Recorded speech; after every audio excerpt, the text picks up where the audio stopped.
বর্তমানে ভারতে বিজেপি সরকার নির্বিচারে বাঙালি এবং বাংলা ভাষার উপরে দমন-পীড়ন চালাচ্ছে। যেখানে বাংলা ভাষায় কিছু লেখা দেখছে তাদেরকেই বাংলাদেশি ট্যাগ দিয়ে নির্যাতন করছে, ধরে নিয়ে যাচ্ছে, এমনকি বাংলাদেশে পুশব্যাক করছে।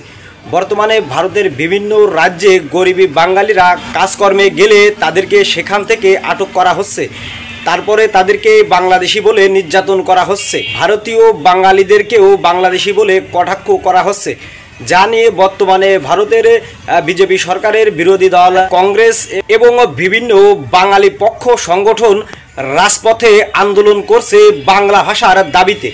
বর্তমানে আপনারা সবাই জানেন সারা পৃথিবীর পঞ্চম বৃহত্তম ভাষা হচ্ছে বাংলা ভাষা।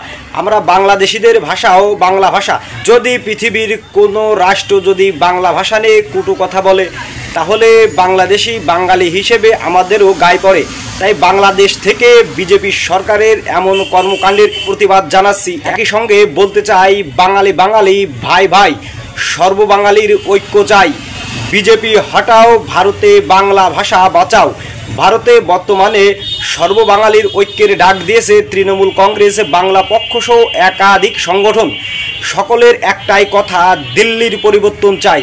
হিন্দি ভাষার দিল্লি সরকার বাংলা ভাষার প্রধান শত্রু হিসেবেও চিহ্নিত করেছে তৃণমূল কংগ্রেস, বাংলা পক্ষসহ একাধিক সংগঠন। তাই বাংলাদেশ থেকেও বলতে চাই, ভারতের বাঙালিরা বাংলাদেশের বাঙালিরা একে অপরের ভাই ভাই, তাই সর্ববাঙালির ঐক্য চাই।